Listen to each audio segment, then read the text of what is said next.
అతని అహంకారపూరిత అధికారాన్ని మాచర్ల ప్రజలు అణచివేశారు.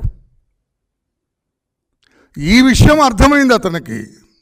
ఈ నెల 13వ తారీఖున పోలింగ్ జరిగేటప్పుడే, ఓట్లు వేసేటప్పుడే అతని నేర సామ్రాజ్యంలో ఉండే ప్రజలందరూ తిరుగుబాటు చేశారు, అతన్ని తిరస్కరించారు, అతని నేరపూరిత సామ్రాజ్యాన్ని కూలతోస్తున్నారు అని అర్థమయ్యి అతను పోలింగ్ బూతుల్లోకి వెళ్ళి ఈ రకమైన అరాచకాన్ని సృష్టించాడు. పోలింగ్ బూత్లోకి వెళ్ళి ఎంతో ధైర్యంగా ఎన్నడూ జరగని రీతిలో ఈవీఎం బాక్సులు ఉన్నాయో వాటిని పగలగొట్టాడు అతను. అదే ఎలక్షన్ కమిషనర్ పోలీస్ ఆఫీసర్స్ సరిగా నిర్ణయం తీసుకొని ఆ సెన్సిటివ్ బూత్లో సెంట్రల్ ఫోర్స్ని పెట్టినట్టయితే ఇతన్ని కాల్చిపడేసేవాళ్ళు. బాక్స్ పగలగొడితే వారి కళ్ళ ముందు సెంట్రల్ ఫోర్స్ ఉన్నట్లయితే ఫైర్ ఓపెన్ చేసి ఉండేవాళ్ళు, ఇతన్ని కస్టడీలోకి తీసుకుని ఉండేవాళ్ళు. ఇతన్ని పెడరెక్కలు విరిచి పట్టుకొని పోలీస్ స్టేషన్కి తీసుకెళ్ళేవాళ్ళు. అక్కడ లోకల్ పోలీసులు ఉన్నారు కనుక ఇది జరగలేదు.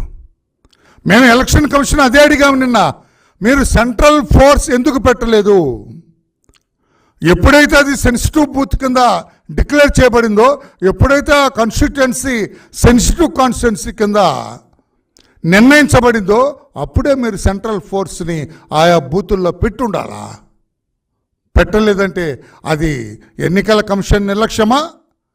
ఆ లోకల్గా పోలీస్ ఆఫీసర్ ఎవరైతే ఇన్ఛార్జ్ ఉన్నారో ఆ నియోజకవర్గానికి అతని నిర్లక్ష్యమా, లేకుంటే అతని ప్రోద్బలమా?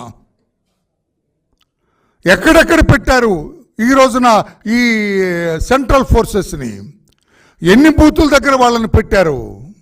ఎలా వాడుకున్నారో అది కూడా ఈ రోజున సాయంత్రం మేము అడగబోతున్నాం. నేను ఇక్కడ ఏం చెప్పాలనుకుంటున్నా అంటే, సజ్జల రామకృష్ణారెడ్డి అతనేదో చాలా పవిత్రుడు, ఏ నేరం చేయని అమాయకుడు, జగన్మోహన్ రెడ్డి గారికి అత్యంత ఆప్తుడు, జగన్మోహన్ రెడ్డి గారికి ఇష్టమైన వాడు, అతను అలా బాక్సులు బద్దలు కొట్టేవాడు కాదు అని సజ్జల రామకృష్ణారెడ్డి గారు మాట్లాడుతున్నారు. అయ్యా సజ్జల రామకృష్ణారెడ్డి గారు, ఇంకా ఎందుకు బుకాయిస్తారు? ఇంకా ఎందుకు మీకు మేకపోతు గాంభీర్యం? మాచర్లలో ఏదైతే నిశ్శబ్ద విప్లవం జరిగిందో, మాచర్లలో ఏదైతే రాష్ట్ర ప్రజలందరూ కూడా ఒక విప్లవాన్ని, నియోజకవర్గ ప్రజలందరూ కూడా ఒక విప్లవం తీసుకొచ్చారు నిశ్శబ్దంగా. అదే విప్లవం ఆ పిన్నెల్లి రామకృష్ణారెడ్డి అవినీతి సౌధాన్ని కూలదోసింది. అదే రీతిగా 174 నియోజకవర్గాల్లో, అంటే మాచర్ల విడిస్తే 104 అసెంబ్లీ నియోజకవర్గాల్లో కూడా ఈ నిశ్శబ్ద విప్లవం వచ్చింది.